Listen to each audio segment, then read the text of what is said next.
everybody, and welcome to another edition of Magic Mics, proudly sponsored by our Patreon supporters and CoolStuffInc.com, where you can find cool stuff in stock every day, and our co-sponsor CardHoarder.com, offering the best inventory prices and delivery of cards for Magic Online. I'm Evan Irwin, and we get started this week by saying hello to my two co-hosts, Aaron Campbell. Konnichiwa. Ruben Bressler. Hey, what's up? Thought you were also going to throw a language in there. I can't. I can't be bothered. It was too quick for me. I forgot that Aaron would switch languages, but it hasn't. It's been a while since you pulled one of those out. I'm a very cunning linguist. What can I say? Oh, Fair. My God. Well, we also get started with our trumpet blast. You can get one if you support us from our highest level on Patreon, but we're going to throw a special shout out to one of our awesome patrons, now Mr. Dr. Loaf. Dr. Loaf. Our friend Joe. Joe has been one of our longest running patrons and has really transcended into being a friend of the show. He is nice enough to compile our show notes every single week. He's the man that's responsible for my art that you see hanging up behind me, that mountain. That is Joe's doing. He is my designated two-headed giant buddy whenever we're at a GP together, and it's just a solid, good human being. You know, there aren't many good eggs out there, but he's definitely one of them, and he's now a PhD. So congratulations, Joe. We love you. There are parts of this show that you don't need in order for it to run. For example, me. If I'm not on the show, then the show still runs. The show doesn't run without Joe, though. Yeah. And so congratulations and a PhD well earned. Very nice. All right. Yeah. So we get started with our giveaway, a $50 gift certificate to CoolStuffInc.com, !raffle. If you are a subscriber, you get 2 entries. So subscribe and use those Bezos bucks and then hit that raffle and you get twice the opportunity to win. That's right. We'll pick a winner of that later. Get started with our first pick. Well, they banned a bunch of stuff. Yeah. For those who was like, is Wizards actually going to go there? Are they going to actually ban, one of their big chase mythics, one of the faces of the new set? Yeah, they're going to. They did. As of November 18th, Oko, Thief of Crowns, Once Upon a Time, and Veil of Summer are banned in Standard. Right. Oko, Thief of Crowns is banned in Brawl. Legacy. In Legacy, Wrenn and 6 is banned, the first card ever banned in Legacy, but legal in Modern. And Vintage, Narset, Parter of Veils is restricted. So you guys, how do we feel about the big hammer coming down? This was a bloodbath, and a lot of people speculated that when it came to Standard specifically, that Wizards was going to take more drastic steps because they've been very open about the fact that they don't want this to be the norm in Standard. So usually they'll ban a thing, and then when they realize that that's not enough, they go a little more heavy-handed on that to make sure that they're not back here again. So I don't think anybody was surprised by the Standard bans, but the Legacy and the Vintage bans were not expected at all. Wrenn and 6 has been ubiquitous in Legacy for some time, really kind of replacing Deathrite Shaman in a way of just kind of allowing these 4-color check pile, greedy decks to come back into the picture, keeping Death and Taxes out. You can't play Death and Taxes when Wrenn and 6 just does 1 damage to everything. So it was keeping certain decks out of the format. Even Infect was running Wrenn and 6 at one point. Because of the things you could do with that. So people were just shoving it into different archetypes. It was keeping other decks down, and so it had to go. Narset had been a problem in Vintage for quite some time. Again, those sort of asymmetrical planeswalkers that were never meant to be cast on turn 1, like Karn, were causing a lot of trouble in Vintage. There were over 300 players in the Vintage main event at Eternal Weekend, and over 400 copies of Narset. It was the most played card that weekend. And so we talk about how playing against certain decks feels like you're not playing Magic. You're not a turn 1 Narset. You are really not playing Magic at that point. Your brainstorms, your ponders. It's just a really bad feeling. And so the fact that both Narset and Karn were both restricted within 6 months of each other, I think says a lot about the power level of those planeswalkers. And it was just I've been playing in the Vintage League since then, and you're seeing the impact of these great decks coming out, and it's an interesting time. To kind of work your way backwards, definitely Narset is that, it just shows that when they said, they were gearing that to be in older, sort of Eternal formats, and they really hit the nail on the head. Right there. I know that last week we thought that they might follow the pattern of taking 2 cards out of the overwhelmingly most popular deck of the format. We were trying to figure out which 2. Turns out they picked 3. Yeah. which, I mean, looking at it now, it's hard to argue with any of them. Oko, of course, was insanely ubiquitous, probably the most ubiquitous Simic card of all time. Oh, yeah. It's hard to imagine a more ubiquitous multicolored card. One of the most powerful 3-mana planeswalkers, 3-mana spells in general. The numbers were just wrong. It wasn't that any of the abilities were backbreaking. It's just that it was immediately ticking up to 6, and the +1 is the second ability, and being 3 mana, and this and this and this.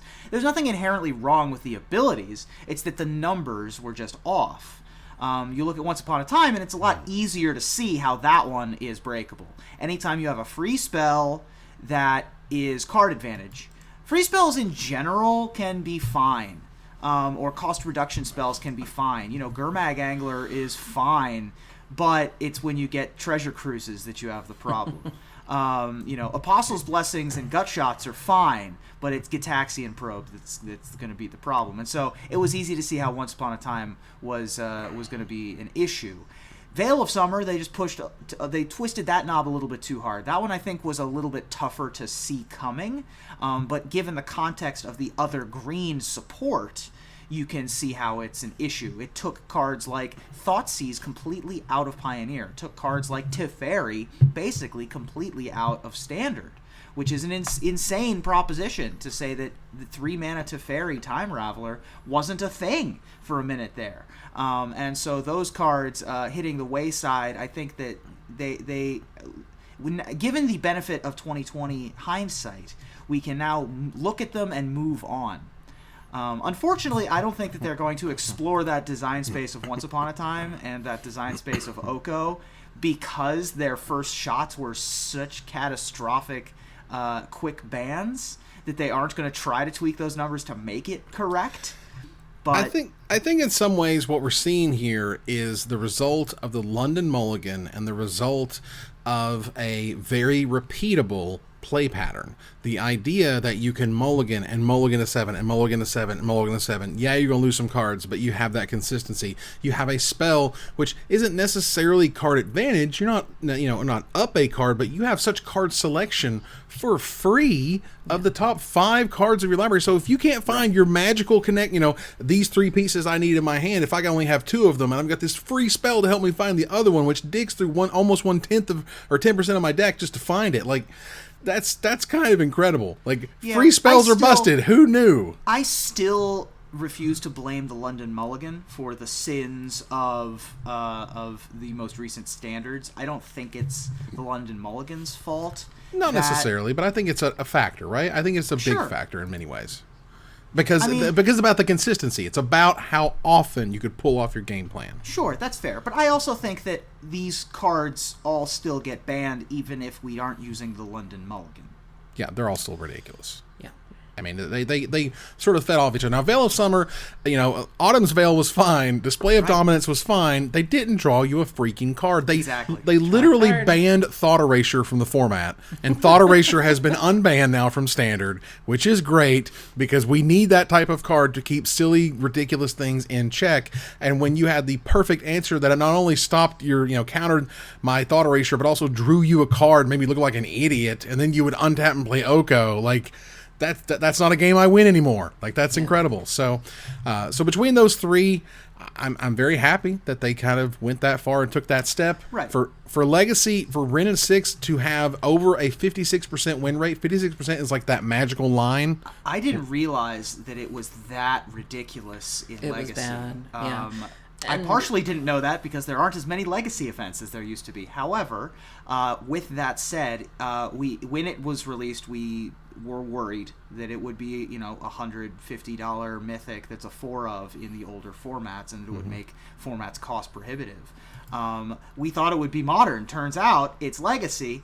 Being able to tick up to 4 to avoid Lightning Bolt, being able to take out literally every 1 toughness creature, taking Death and Taxes pretty much off the map, off the board for a long time. I mean, its time had come. So...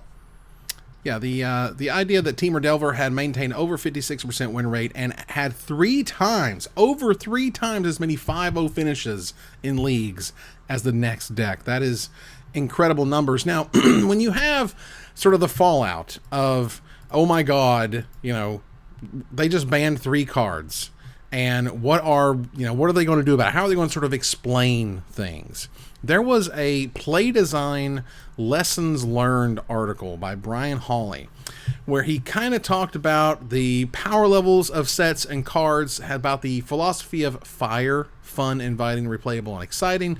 Basically, man, we shouldn't have really poopy cards because it's no fun to open or play with poopy cards. Even if you need bad cards to make the good cards look better, all of our cards these days are honestly not that bad at all. And some of our commons would have been uncommons, chase uncommons, or even rares in previous, Magic sets. But as a long story short, and including such phrases as if Oko didn't have the ability to shut off any relevant permanents. Yeah. And the idea that they mentioned that there were things that were changed the last minute. Which is always a problem. It's the classic Wizard's tale. Every single time something blows up in their face, well, we were tweaking the knobs until the very last moment. This was Skull Clamp. Yeah, all over again. And so somebody was like, we should +1 the second ability, and we +2 the first ability, and then forget about the context of so-and-so removal spell or whatever. And before you know it, you have an unbelievably powerful card. Now, honestly, I think the way that Wizards has trended, that while there was sort of an aberration here and that Oko was just way too good, I do think they would rather have went too far than have not gone far enough. Sure. And you have sort of reactions like Matt Sperling, who made a video about, sort of 2019 and how this is just like a disaster for design and blah, blah, blah. And he literally got to the point where he said planeswalkers need to be designed safety first. And I'm like, get out. No.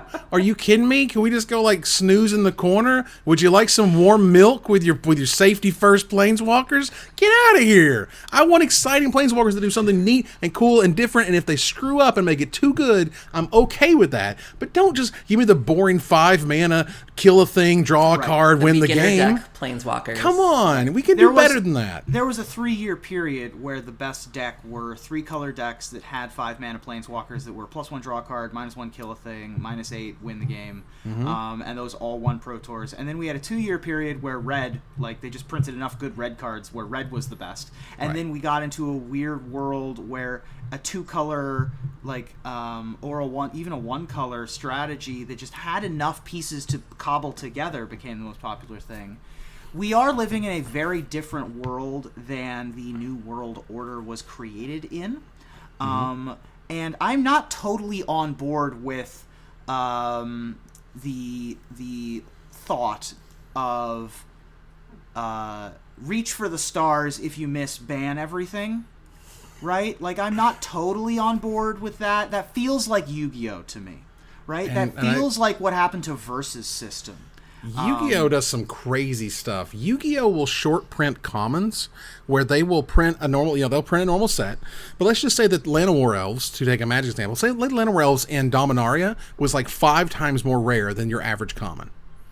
How would that affect the price, right? It'd be a much more expensive common if it was 5 times more rare than the average common. Right. They do that all the time in Yu-Gi-Oh! It's kind of insane. So, as Wizards gets closer and closer to making big buku special deluxe whatevers and being able to push the design to the point where, Yu-Gi-Oh! Will ban, I think you can play a max of 3 in Yu-Gi-Oh! They'll ban it to where you can only have 2 in a deck. And then they'll restrict it back to you can only have 1 in a deck. And then, if it's still a problem, they'll ban it outright. But they will adjust their ban lists based on the products that they're making. So if something like Oko is ridiculous and they're about to reprint, an Oko card in an upcoming set, they won't ban it. They'll only restrict it to 2 or 1 cards so that there's still reason for people to buy that stuff. And Wizards doesn't do that, which I appreciate. They did it. This article on lessons learned was interesting. I'm hoping that there are 2 more coming because this was the Oko article. They briefly touched on Veil of Summer, and I don't think referenced Once Upon a Time at all, which is awkward if they don't talk about that in the future. But I will say, we had a whole set that had a gazillion 3-mana planeswalkers in it. You know, Kaya is like turns out, is one of the best 3-mana planeswalkers in terms of overall balance and impact on a format, coming in between main decks and sideboards at various points during its existence. We've got plenty of other 3-mana planeswalkers that aren't huge problem children.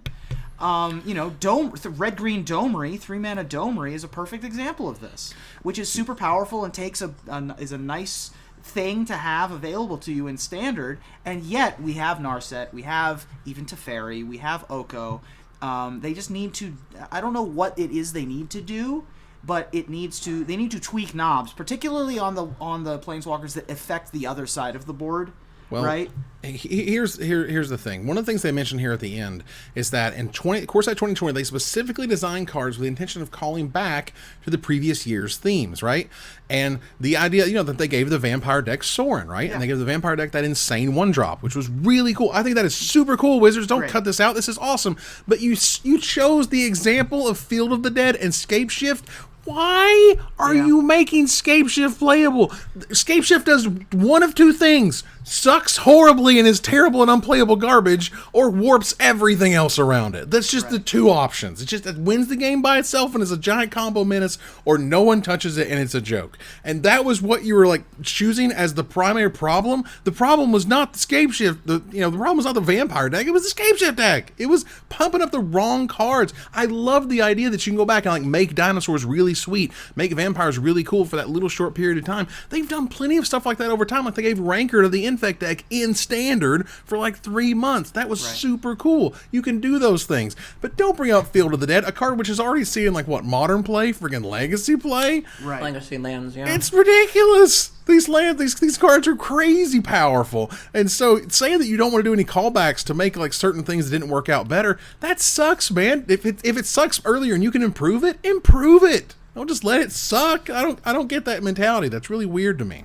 Like, well, we made Scapeshift to go good. We can't ever print anything that works with the older sets. I'm like, yeah. Why? I also think that, I mean, the three of us remember maybe, I guess, like 5-6 years ago at this point, green was by far the worst color in Magic.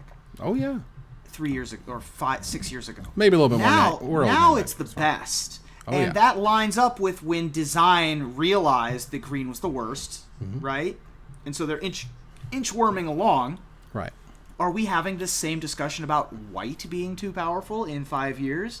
Because white is by far the worst color right now. So we got to keep moving. But the last one I'll say here, this is a spell I think should exist. Okay, it should be Swords to Loyalty Shares. 1 white mana instant. Exile target planeswalker. Its controller gains life equal to its loyalty.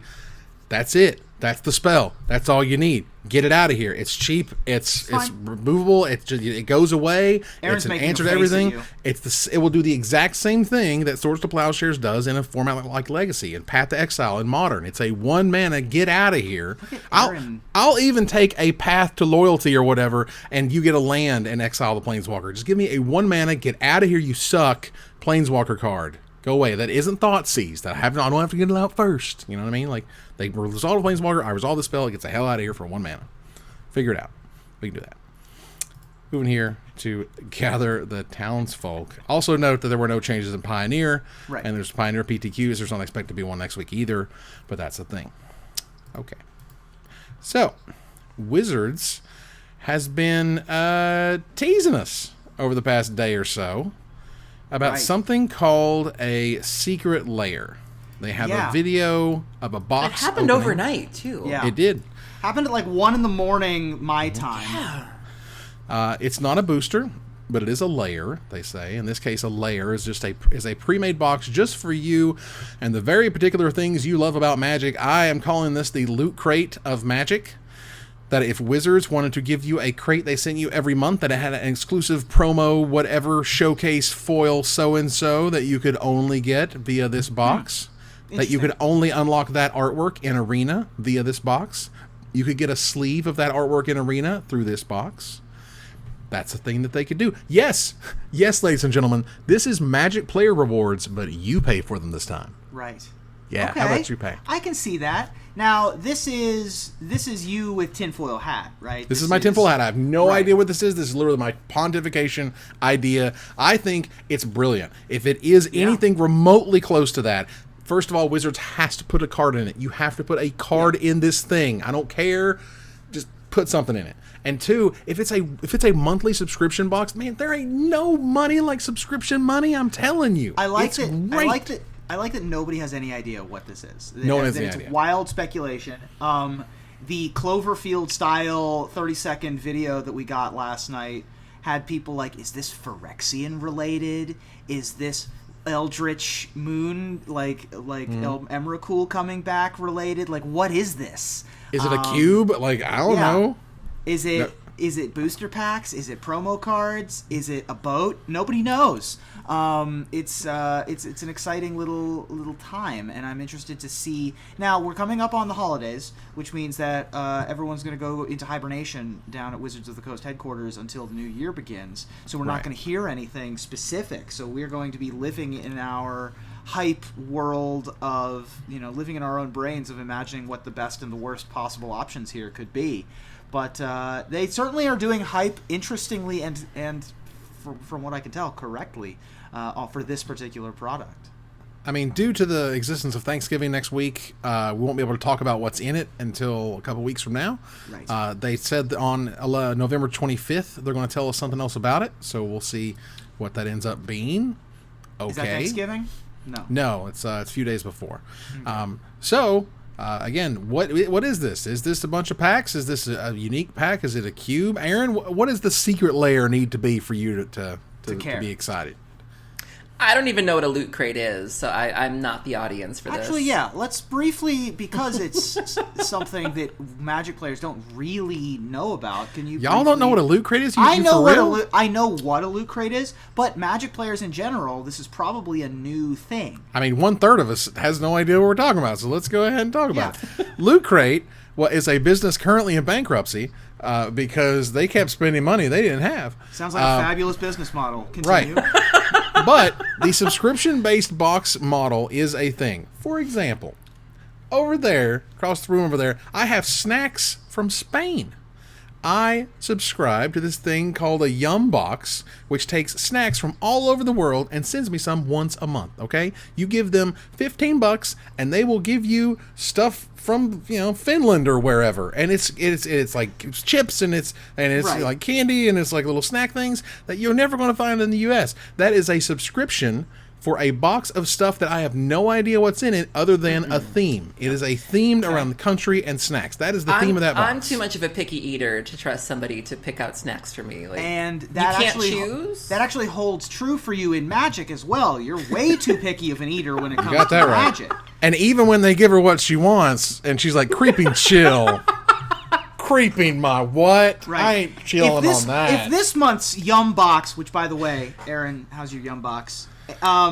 Jesus. No complaints. If this month's Yum Box is burn themed, Aaron's throwing it in the dumpster. If this month's Yum Box is death and taxes themed, she's throwing it in the dumpster. If there's anything that isn't swamps and maybe a forest, maybe an island occasionally, it's going directly into the trash can. So I don't think that she's on board with what Loot Crate is, which is this month it's Naruto themed, this month it's villains, this month it's whatever. So it's probably not Naruto. Totoro. Naruto Boruto. That's a thing. Yes, but my point is that probably not the audience. But there are a number of people out there who would like to have, to try their, this is a wine of the month club, basically. Or, you get your Dollar Shave Club and you can try your aftershave. Hey, I do that. I have a subscription with Billy. They don't pay me to say this, but Billy is amazing, and they send me razors every couple of months. Well, there you go. That's the exact same thing. That's the exact same thing we're talking about. Razors, though. Except for that it's not the same brand of razors every month. It's like, try this brand and try this brand. No. Right. It's totally different every month. So they'll send you like keychains and stickers and knickknacks and stuff. But that's just what we think. That's just what I think is happening. I have no idea what's happening. This is all in my head. said, this was the, if Evan, as a person, if I was working in like Wizards marketing department, what would I do with this product? I would say that there's something from Theros in it. I would not tell you what it is from Theros, but other than it's a mythic and it's foil and it's got some magical treatment to it. I would have a subscription list that has a cap on it so that not everyone who wants this thing gets this thing. And in fact, it's in Wizards' best interest, and this is just traditional over time, for them to make 90% of what the market wants. If the market is just squeezed by that little percentage at the end, those 10%, maybe 5%, that almost everybody gets what they want, but not everybody, there's that fear of missing out, there's that fear of being in the club, and there is that idea that you can increase the wait list by keeping just a few people on it, but still letting a few in every month. That to me is ways that they can create millions, literally millions of dollars of repeatable income per year. And Hasbro would be all about it. And I think it's a brilliant idea. And that Wizards, if they're doing that, I think they're going to be very successful at it. Okay, let's move on here there's the Mythic Championship 7 is coming, and there is a list of challengers for the Mythic Championship. I saw that. Aaron, how do you feel about these Mythic Championship challenger people? So these, I'm still not really clear as to how were these the discretionary invites, or do these people qualify? I think these are all the discretionary invites. Okay, so there's 36 discretionary invites. They're being billed as challengers. It's a really, really diverse mix of people. We have trans women on here. We have a lot of female competitors on here. Allie Warfield, Elizabeth Rice. A lot of familiar names like Stan Sifka, Dmitry Budikov, Chris Pikula has been invited to this. Nice. Kenji Igashira. Nice international mix of people. We have folks from Mexico. We have folks from Brazil. I really, really like a lot of the faces on here. Beatrice Granja, who is Alia Deshane on Arena, who qualified, I think, through one of the first events. Like, just a lot of these names on here we've heard of before, have had various degrees of success, and it's not hard. There's somebody on here to root for everybody. So I'm really, really excited by this. The reaction to this has been very positive so far. I'm really, really excited. To see Antonino De Rosa back slinging cardboard is going to be great. Like you said, Chris Mikula is going to be fantastic. And so I'm excited to see those. And Gabriel Nassif is also going to be a part of the show. That's right, Yellow Hat himself. Another one that I'm really excited for personally is Stephen Croakey, who's a full-time streamer. A lot of the decks I've been playing recently have come straight from the mind of Croakey's. He recently hit #1 on ladder. Right before Oko was kicked to the curb, he made #1 with 2 copies of Ethereal Absolution in his standard deck, which was a huge metagame call. So that's a really exciting name for me to see, and I'm excited to see what he does on the super big stage as well. Just a ton of big names who deserve to be here, and I'm excited for the Mythic Championship 7 in Long Beach. All right, so moving on here, there is a judge that was honored recently with a kick butt token. Meg Rickman got enshrined as a token, and not to mention one done by Kristen Plesko, who is damn good at doing those personal tokens. Meg is fantastic, and if you've spent any time on the SCG Tour, you know who she is, and she is just an amazing judge. Every interaction I've had with her has always been super, super positive. She is very good at just her job. You know, a lot of things, like when I watch her judging certain side events, I get anxiety just seeing what her workload looks like with all of the people, all the things that are going on, and she handles it like a complete badass. And that token is amazing. It sums her up really well with the multicolored hair. It's just a really beautiful and well-deserved honor for this person. That's a dope token. That has become just an institution of opens at this point. Yeah, Kristen Plesko is just absolutely as good as they get, and I think she does a fantastic job showing Meg here, looking awesome. As I understand it, she is a side events queen, so keep that up. And obviously, congrats to her for that. And I believe you can get those by going to the SCG events. Is that correct? Or maybe judging them? It is give to all judges who join us for events in season 1 next year. It doesn't say I know she has some to give away, but I'm not sure how people can get them. I know judges can get them by working in the events, but I'm not sure how just kind of everyday folks get them. I would ask her, maybe. She's on Twitter. So Aaron, this is definitely your wheelhouse. We're talking about babies. And not just give any me all the babies. cute Not just any babies. Not just any babies, vintage babies. This baby, I was in a Burger King when he announced this, and I just squealed. Like, this baby is beautiful. On the screen right now for your review. For John For Moes. your review, we're reviewing babies? Well, you know what I mean. For you to check out. This Jeez. is the best show ever. Bestest ever. 2 out of 2, this baby. Sorry, keep going. Baby's great. So Grandpa Belcher is a pillar of the vintage community. Nat Moes, he's worked for Wizards off and on at various points, and he and his wife had their first baby. Look at that little nose! Oh my god! I just can't. And so they are going to be amazing parents. I mean, the baby's beautiful, and it just fills my heart with so much joy. And you can see all the support in the replies. You know, everybody from vintage. You know, the vintage community tends to skew a bit older, so there's a lot of dads, former grinders. And this is a big deal, and I just couldn't be happier for them. Now, real quick, we're known as Magic experts here on the show, but if you know anything about us, Aaron Campbell is also a baby expert. Oh my god, I love babies. Wait, I'm not a baby expert. #5. You're a baby making expert. There's a difference. Aaron is a baby review expert. There we go. She's good at the thumbs up, thumbs down, and she'll give a thumbs down to a baby. She will not. She has no shame in giving. That's a 0 out of 10 ugly baby. But this one you don't mind so much. I have seen some ugly babies in my day, but no, people always send me their babies on Halloween. They pumpkin their babies, and they send me babies of that. People who are trying to get off my block list can usually appeal to me by sending me your baby. I will consider your request at that point. Don't send the actual baby. But I have had people bring their babies to me at events and had me meet them. One time at GP Minneapolis, my friend AJ brought me his daughter, and there's a picture of me. Like, sometimes it is all about shaking hands and kissing babies, literally. Nice.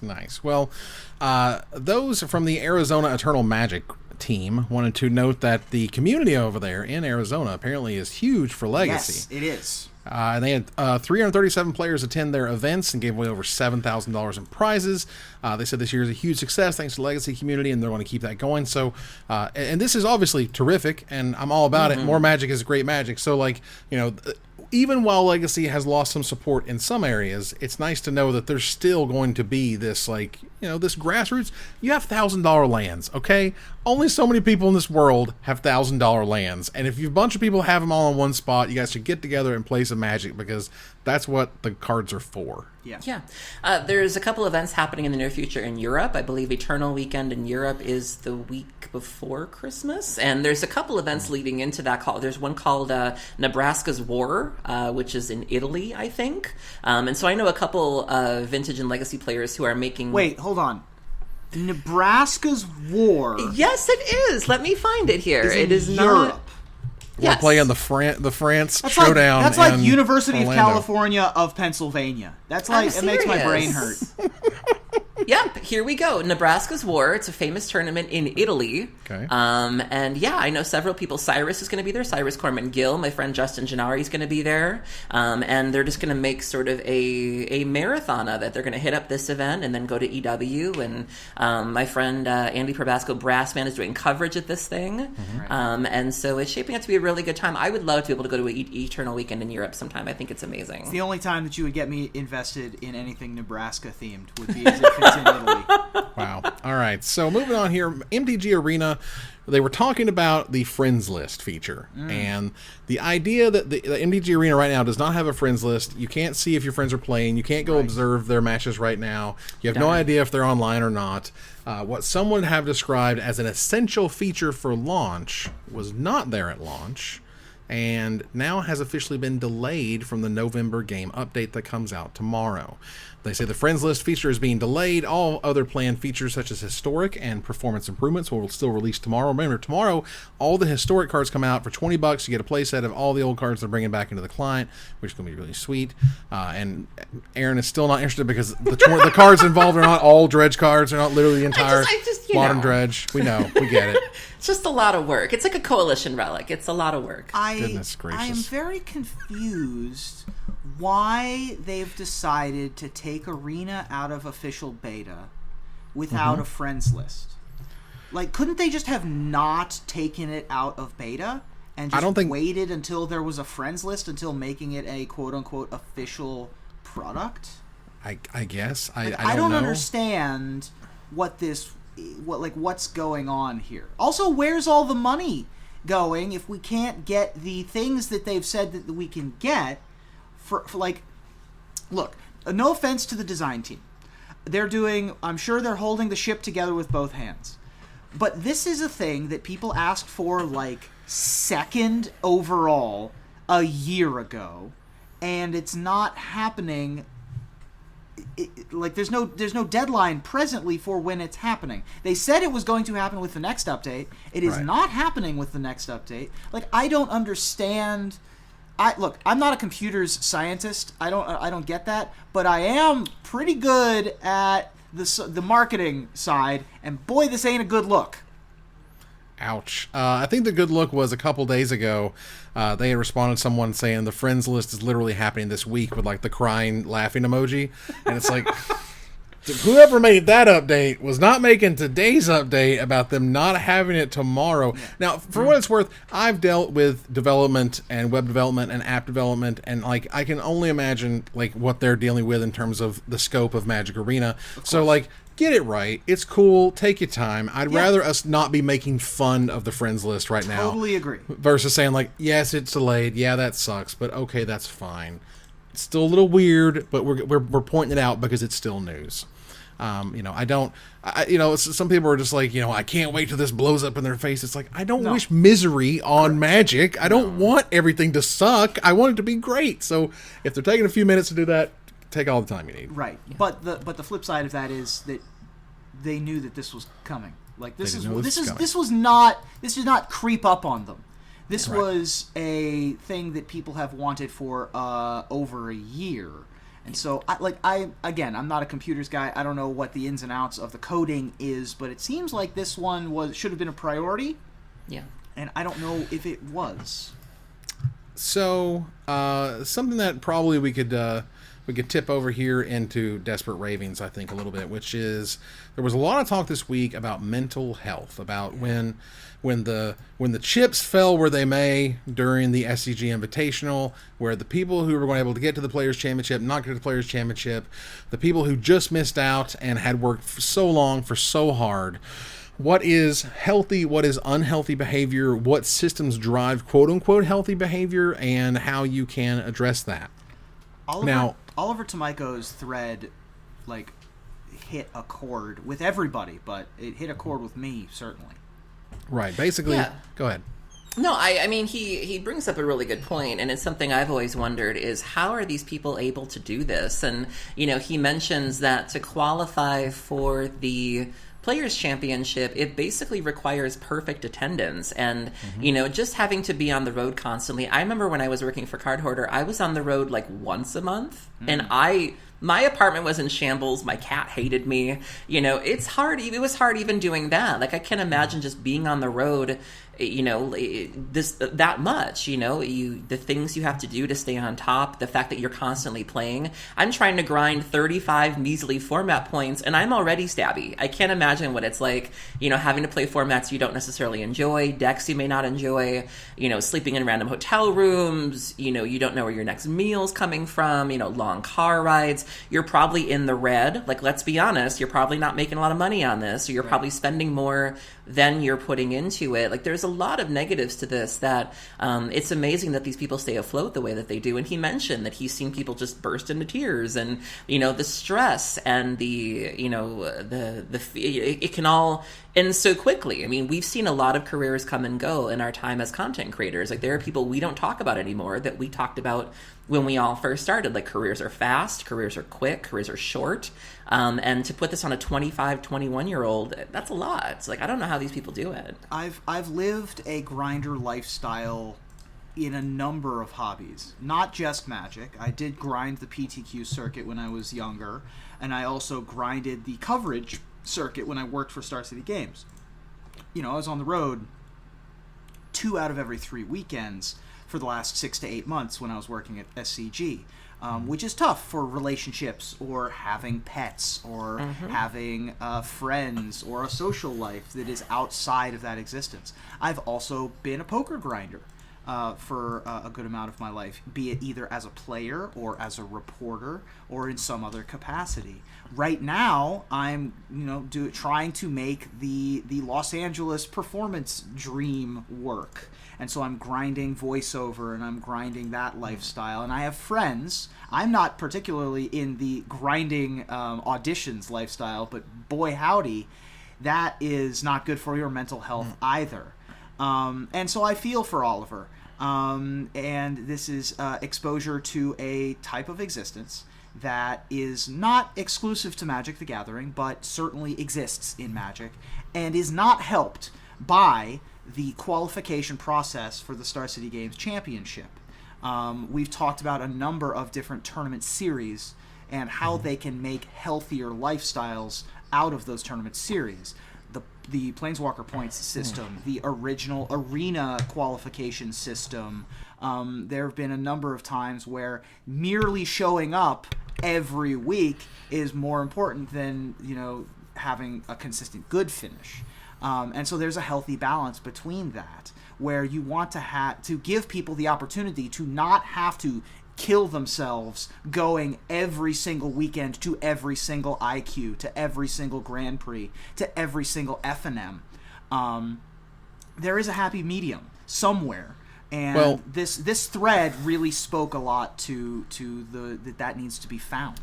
There is a happy medium, and I think this is a big part of the reason why we're seeing different names come up through Arena or even Magic Online than we did on paper, because they don't necessarily have the financial ability to travel or the emotional stability to travel. That is how they prefer to do that, and it's nice that they have a way to do that. And I think that's why it's so important to have those conversations with yourself. Really say to yourself, because I bought into that a lot when I first came back to Magic. I came back around Innistrad. And like a lot of people, Wizards sells you that dream of you need to be on the Pro Tour. You need Planeswalker points. And I was doing all of these things and I was miserable. And it was only when I really looked at myself and I was like, I don't even want to be on the Pro Tour. What am I doing? And so really looking at yourself and saying, is this really what I want to be doing? And if it is, what is the best way for me to achieve that? And that's something that's not easy for a lot of people to do, to sort of, look inside yourself and have that conversation. You're sort of staring and looking down the barrel of the cruelty of capitalism, where there are incentives for you to attend events, and that incentive are these magical points. And it is brutal. It is straight brutal. There is no, participation, whatever. You're going to make it if you go to every single open, and we'll give you so-and-so, or there's a players championship slot for everybody who did sort of best overall, or, best average finish or something like that. It is a brutal, dog eat dog. If so-and-so makes top 4 and you lost in top 8, that could literally be the thing that separated you from being in the big $50,000 tournament. That's just kind of how it is. And when they tried to remove the points from IQs, no one showed up, and that's a problem. And I'm sorry, y'all, that's just brass tacks. I don't like to say it that way, but I want to be honest with people here. The fact is, those things drive behavior. Now, we can call it unhealthy, and that's certainly a thing we can look at and talk about, but in terms of the way the system is set up in order to reward those who run the events, they want those points there. They want to give you a reason to show up. If that reason is unhealthy, that's something that's a choice you have to make for yourself, and certainly not everyone can make the grind. I mean, I was literally worried about Jerry Thompson when he flew across the world and didn't make the cut to, what was it, gold or platinum or whatever it was at the time. And I was like, oh my God, I hope Jerry's okay, because I cannot imagine the unbelievable tilt you would have flying across the world and still not making the goal that you had set for yourself. That is insane, and it's tough, and it's hard, and it's, if anything, it shows, I think, that people should maybe respect the grind a little bit more, because it's not easy. It's a tough life to live out there, not to mention playing in front of thousands of people, being judged by those thousands of people getting at you at social media or whatever if you were to screw up or do something wrong. It's a heck of a life. I mean, that is the other facet of this that now exists that I never had to deal with when I was grinding Magic, and us being old fogies, we never had to deal with, which is the unblinking eye of the internet, not just from coverage, but more the immediate response from Twitter and other social medias is brutal. There's a reason, like we joke about it, but there's a reason why Aaron blocks people. There's a reason why I don't engage with a lot of people. It sucks out there. And there's no rule book. There's no guidebook on how to, you go from being, a kid in your game store in your Crocs playing Standard, and all of a sudden you have 8,000 followers and you're traveling the world, and there's no one to tell you how to navigate that. There's no book that you can go by that says, here's how you keep your sanity through this. And so, you're thrust into this world that you weren't prepared for, that nobody can prepare you for, on top of having to maintain the success. Like, it's amazing that these people can we stay, need that stay with Captain, it as long as they do. We need that Captain American video where he sits in the chair backwards and he said, so you drew you played an extra land on coverage, and you're like, here's how we're going to deal with that, right? Because that happens to you. You just get thrown in this world of you're the biggest cheater ever, and how are you supposed to respond, and what are you supposed to say? Or the other one is, so you won a big tournament, and then the next year you didn't win a big tournament. Like, how do you deal with that later? These guys put all their eggs in one basket. They don't have any backup plan for if the ride stops. And, there's a reason why, people like Darwin Castle, Brian Kibler, are still talked about, is because they had a plan B. Their plan A, they didn't just have magic. It was, I have game design. I have this normal job. I have this whatever. But, you see a lot of people that can't imagine their lives past magic. And then when the ride stops, they don't know what to do. They don't know who they are. Like, it's crazy. All right, so we got to keep moving here. The silver lining, I would say, for this one is that Pete Heffling specifically responded to Oliver Tomiko to ask what kind of feedback can be done, and I think that for all of the things, for all of the ills of the Star City Open series, they do seem open to feedback. Yes. Particularly from their dedicated grinders, and so I'm hoping that a healthy compromise can be reached to prevent insane burnout going forward. It's tough. It's very tough. All right, so we've already ranted kind of about planeswalkers and stuff, so we'll keep moving here. We'll note that Wizards kind of leaked hundreds of thousands of account information and a database file that somebody left on an Amazon server somewhere. That was awkward. 452,000 players worth of data. Now, your passwords were encrypted, but they're encrypted using this hash technique that isn't unbelievably difficult to reverse engineer. So if you have any passwords on wizards.com, go change them. And if you share them anywhere else, go change those too. Because hackers will try to chase you around the internet with this one password, which some people do use the same password. Wizards has been criticized in the past for their lack of security. We've seen stories on Reddit and on Twitter of people who've had their accounts hacked, and, Wizards being of little or no assistance to them. There's still no two-factor authentication. Cube April is begging them, on a regular basis of, let me help you. Let me tell you what to do. Do something, because you can't just have this sort of laissez-faire attitude towards security anymore. I mean, it's just not acceptable. Not when you have these collections on the line. There's not even a password timeout on Magic Online. There is no restrictions as to the number of times you cannot have a password be correct. There's not even two-factor authentication, which at this point is honestly standard for something you're going to put your money into, serious money. People have thousands of dollars worth of cards in their collection, even if they're zeros and ones, and you don't have two-factor set up to this day, which is kind of insane. Yeah. Honestly. Yeah, it does feel like they haven't really learned anything after, the missteps that they've had. But, it was pretty shocking. Everybody, it was the one email from Wizards you don't want to receive of oh, no. And it was a very scary moment. I think the and real just killer... bad timing, coming off of a couple weeks of bad press, and now... Oh, sure. And the UK cybersecurity firm Fidus Information Security, they found the database, and apparently they contacted Wizards of the Coast but did not hear back. It was only after TechCrunch, which is a tech website, news website, reached out that the game maker pulled the storage bucket offline. Guys, pay attention when a security firm is saying something's wrong. Yeah, what in the world Oh my God, you guys are freaking me out, quite frankly. I know you didn't skip that PV story. The PV story about looking for the team? How? Would you like How is Paulo Vitor Damo De Rosa trolling for a team on Twitter? That is a crime. Like, that man, how? How does he not have a sponsor? How does he not have a team? All right. What is wrong with the world? Like, here's what you got to do. You gotta take a point here, which is I sponsor a person they make me money by sales. Right. I can't. It's so hard to draw that line that when you're in the world of sports and you're talking to tens of millions of people, there is you can get a very small sliver of percentage of the people who pay attention to that sports star to care about your product. That's the thing. but Magic I ain't there. I hate to do this, but look at some of the people that have sponsorships and teams. Like, how do they have them and PV? Ed doesn't. Like, what is that? That's You crazy. shouldn't talk about the Magic Mike's podcast that way.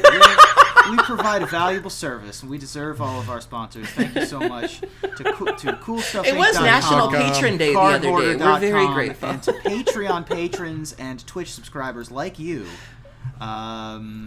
You guys are great. You guys are great. But yeah, no, it's tough out there to, like, how do you monetize? I mean, even PV, the most powerful and highest earning Magic player of all time. It's tough. It is.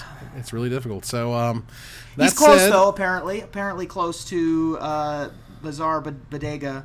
I don't know, the bodega. Okay, Evan, Bazaar de Bagda. Yeah, Bazaar de Bagda. Who, by the way, have a cool looking setup when they. They've been a very amazing booth. Shout out to them, GP Sao Paulo. Yeah. And they did a great. And he was just like, I'm tired of lame booths. And I'm like, dude, me too. But. Like, Cool Stuff goes to like dozens of shows a year, and they can't have a really cool setup every single time. Did you see that couple got married in Sao Paulo? Yeah, which is awesome. That was delightful. They had saw the whole gate watch as like their wedding party. Bolus was behind the priest. It was incredible. I now apparently it was I now announce you left head of the two-headed giant. And right that was so head sweet. I remember when I went to my friends Mike and Tifa's wedding, they had incorporated magic into their vows where it was like, you are the second head, you are my pack one, pick one, and I was like, that's charming. That is adorable. Now, speaking of desperate ravings, Jacob Wilson. Aha! Yes. Ain't having it, y'all. We are done. Wow. He has essentially sort of sunsetted himself out of big pro magic or whatever. He ain't got no ties to nobody. He ain't writing for nobody. He ain't sponsored by nobody. He don't care. It's the airing of grievances early. Yeah, it is. Get around the airing of grievances poll and air your dirty laundry, Jacob Wilson. Jeepers. Mr. Wilson noted that he missed Rivals. He doesn't like to stream and has few incentives to play Magic, so he's going to let loose, y'all. Might as well light it all on fire. Sure, Woo! Why not? He inquired about working in play design at Wizards twice. Did not even get a reply. He says, lol, not only am I a player with respectable stats, but I was playing the majority of cards that were banned past 5 years and worked in team environments for every Pro Tour. The real fun one, Dana Fisher's dad weirds me out. Right. I wish that most kids had, quote, normal childhoods. I saw this tweet, and I've heard this opinion from a number of people. Right, but Jacob's also saying something that a lot of people have said privately, but no one's actually came out there and just threw it out. Right. He also alludes to drug use on competitive events. He Adderall, mentions the fact that he wasn't doing very well until he took Adderall, and he knew at least one Pro Tour winner who did Adderall as well. Right. The part that I found the most entertaining was he says the unsolicited list of best-looking Magic players. I love that. No particular order. Now, listen, there's some omissions here. He goes Yoel Larson, Peter Sachurik, Shahar Shenhar, Kentaro Yamamoto, Steve Rubin, and Simon Gertzen. Listen. I mean, look, Jacob's got a type. Not wrong. Not wrong. Yeah. He's got a type. Seriously, about the drug use, there is Adderall taken all over the Pro Tour. There's Adderall and nicotine patches. Adderall and nicotine patches. Shut up. There are people who would go to Grand Prix not to play Magic, not to buy and sell Magic cards, but to be like the drugs guy at the Pro Tour. Yep. And there are people that you have absolutely heard of who were known as Dr. So-and-so, Dr. Name you have heard of, I promise you. Yep. Yeah, and, I know one of them. And that's just what happened at these Pro Tours. And you have people who would pull up their arm, and there would be like 4 nicotine patches. Shut Four of up. them. I knew that one. Absolutely. Yeah, that's I've a big one. seen that one. Yeah, you see people like with their foot going, and they're doing this thing with their cars and not stuff. always. Like, not always. No. That's Kibler. I'm not talking about Kibler because Kibler has the thing. That's just a neuroatypical thing. But there are some people who grinding their teeth and they're chattering and they're sweating. Like that explains so much. Wow. This is a thing that happens all the time. If it ever got to the point where Magic was, a serious sport with real regulations, and you had blood testing, it'd be a problem. It'd be an actual serious problem. Yeah. But right now we just we ride that line of, we're kind of an e-sport, but we're still kind of a kid's card game, but we're still kind of not, but we're talking about tens of thousands of dollars here. And if the difference was that guy took the Adderall and you didn't, you'd probably want to take the Adderall next time, because that's the incentive, which is there's no rules breaking right here that Wizards has told you about, and everyone else is doing it. Now, for me personally, I have ADD and ADHD, so when I take Adderall, it does not do anything to me. It calms me down. Right, it calms you down. Yeah, right. Because I'm a backwards person. Right. But yeah, I mean, I've certainly heard of it, and the nicotine patches is the funniest one. Yeah, the nicotine patch was the one that surprised me. I was like, what? And then somebody lifted up their arm, and there was 4 right there. And I was like, oh my God. God, that reminds me of that episode of Batman Beyond where Bane was an old man in a wheelchair, and there was the doctor that was using his serum to make patches. And finally Batman was going to confront him, and he's like, screw it! And he just slaps them all on himself and turns into this huge thing. Reminds me of Thank You for Smoking also. Jeez. Yes. All right, so are there any stories you guys would absolutely like to talk about as we wind down here? Let's take a look at the thing here. Tolarian Community College had a really nice video on negativity. A thread about it. A thread, I should say, not video, on negativity versus positivity. And I thought that was nice. I don't have sorry. I just didn't have a huge amount of opinions on it, but there was a young man who died recently. I think his name was Brian something. He's credited as the godfather of MMOs or the father of MMOs. Maybe someone can fill in the blanks there. Brad or Brian, I think it was, and he was responsible for EverQuest, I think. Okay, yeah. But I know it was all over my Twitter feed, and a lot of people said that he was played a part in the MMOs that we know now, and I thought that was really interesting because I came up through MMOs. I've been playing World of Warcraft for 10 plus years. I spent a lot of time doing that, and so I am who I am because of my time spent in WoW. That was I would argue I've been playing WoW for longer than I've been playing Magic, just in terms of intensity and how seriously I took it, and so that kind of struck me close to home of wow, one of our 4. And the Brad last McQuaid? Yep, Brad Could McQuaid. Be. There it is. Brad McQuaid, yep. The last thing I would wow. touch on is that Twitch Rivals was today. And it had decent viewership all day. For a weekday, it had around 5,000 viewers during business hours for the finals, which Mike Sigrist ended up winning. I heard there were some issues with screen sharing or sniping. So there was, what was that about? A couple of issues with the security and a couple of DQs, specifically with some of the apps that you can put onto your stream Cardboard for Live, overlays. Yeah. Right. Because there was a 2-minute delay mandated for your video, but the app that you put on the Cardboard Live isn't delayed. It's real time, so you could hover in real time and sort of be stream sniping. I heard there were a couple of delays, or not delays, DQs as a result of this. I can neither confirm nor deny because I was not paying super close attention. But Mike Sigrist did end up winning that tournament. Nice. Jund Sacrifice had a big showing. Most popular deck in the format was Jeskai Fires of Invention. Oh, God. But Jund Sacrifice was the big breakout popular deck, Trail of Crumbs still being a standard all-star, apparently. It's a 4 of at this point. Standard seems great. Standard seems like it's healthy. We talked about the bans, but we didn't talk about what's left over, and it seems like once the veil was parted, it seems like we have a healthy metagame. Yeah, I want if I had to play standard, I would either play the Corvold, the Jund deck, or I would play just the black-red unicycle deck of just the Rakdos Oven deck. There was a young man who made a post for Haruya that was a really nice primer on that, and I was like, I would absolutely play this. So I think we're getting to a point where standard can be sweet again. There's even some more... I feel like the more I see in Pioneer, the more work that people put into it, I'm drawn to give it another shot. Yep. There have been a lot of Pioneer deck lists I've been interested in, too. I just want to wait for things to kind of settle down a little bit. Yeah, Mike Sigrist, the Jund Sacrifice deck was the second place deck, and Mike was playing a green-black mid-range type deck with all the good green-black cards essentially, along with Garrick, which I thought was pretty cool. So he was in there too. So yeah, I mean, when green-black good stuff is a good deck in standard, generally the standard's pretty good. You should have sort of the range at that point. There was a control deck that did well, blue-white, blue-black. Roberto Gonzalez did well with blue-white.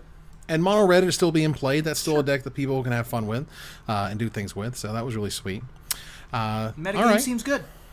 Metagame seems really sweet so far. And if anything, as bans may happen sooner or faster, I think, and someone pointed this out on Twitter I saw, and I was like, man, that's a great point, which is standard has never been more important than right now. Like, standard can't suck. Yeah. If standard sucks, we used to just, grit our teeth, play some modern, watch somebody play Legacy or something on an event during the weekend, get over it. Now it's like, no, Arena all the time. Arena is standard. Standard can't suck. And when standard sucks, man, we got to fix that thing real fast. Absolutely. So, all right. That said, let's turn the corner to the finisher. First thing we do here is we're going to do our giveaway. We'll see who won. Good luck to all who entered. Thank you all so much. The winner is David A. Schultz. Congratulations to David A. Schultz. Way to go. You have won a $50 gift certificate to CoolStuffInc.com. I don't have him blocked. Oh, yet.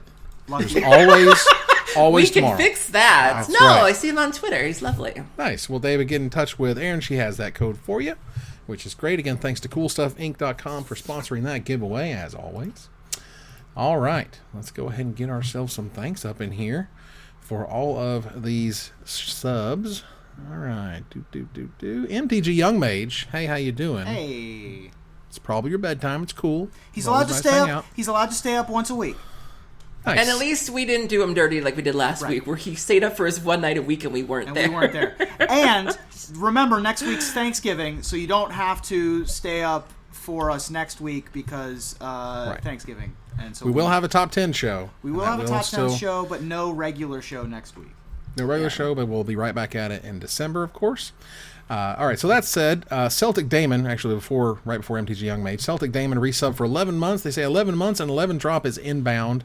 I'll cast Hypnox with the enter the battlefield trigger on the stack. I'll sag it to Viscera Seer and exile Evan's hand due to triggers.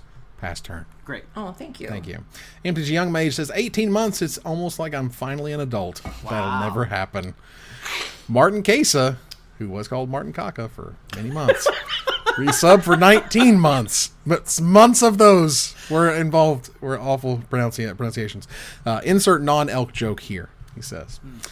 Booley Man resub for 7 months. Thank you so much. Tim's War resub for 18 months. Holy shnikes, I'm awake for the show like a grown-up, they say. Nice. Tim, I follow you on Snapchat. You're awake a lot, let's be honest. Hey-o. Michael Orr resub for 8 months in a row. Hello, all, they say. How you doing, Michael? Thank you so much. Travis M79 resub for 4 months in a row. Thanks for consistently being a force of good in an ugly world, you three amazing people. Oh, thank you. Johnny Ravane 7 has resub for 6 months. Thank you so very much. Let's see here. MTG Pack Foils resub for 14 months. They say 14 months subscribed. At this point, we need to exchange Christmas cards. Hey-o. And my favorite, this is my favorite, and I hope this person knows that Dankliest Nugs I was gonna say has resub for 12 months, 1 year. Hopefully there will be many more years of this budding subscription. You rule. I love it. Yeah, Merry Dankness. The Dankliest. The Dankliest. I love it. I can't say it. Oh my god. Ruben, tell us about these bits. Not a ton of bits this week, although we do have a top 3. Thank you so much to CMassive13 for 69 bits. Nice. 69 bits. ladies and gentlemen, for the price of a nice, you too can support your favorite Magic the Gathering podcast, Magic Nice. Mike. So thank you so much to C Massive 13. CEDH Nexus with 100 bits. Thank you so much. Thank you. And our top bit giver this week, Timmy T 1000 Nexus. With 400 bits. So thank you both. Thank you so much, Thank you Timmy. all. Timmy, you guys are great. We love you so very much. That said, as we turn the corner to that finisher, hashtag Baby Yoda is so hot right now. So hot right now.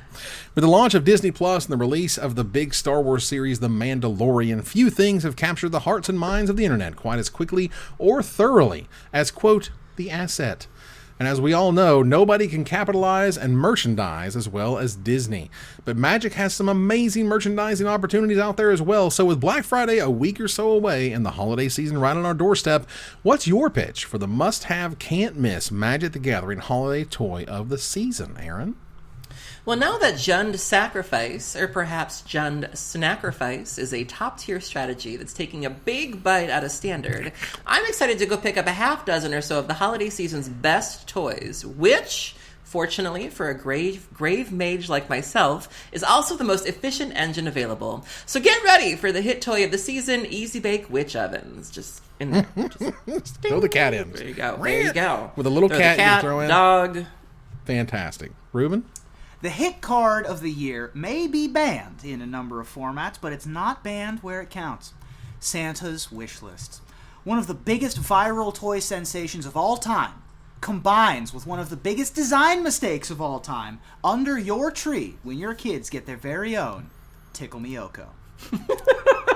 Oh, yes. Oh, yes. Only one thing is as popular as Star Wars, and that's the decidedly male Gideon Jura. Gids. So sexy that he puts years of backstory to rest in peace through the power of his magical man muscles. So this Christmas, we're going to be combining the best of the best from a galaxy far, far away and the worst of the worst from a multiverse right next door with the release of War of the Spark, Mandalorian. Oh, Lord. Yes. And that ends another live episode of Magic Minds. Thanks for joining us here to discuss all things Magic. Thank you, Aaron. Thank you for having me. Thank you, Ruben. Ohio gozaimasu. Hey. What? I don't know what that means. Honk. Oh, my! Jesus.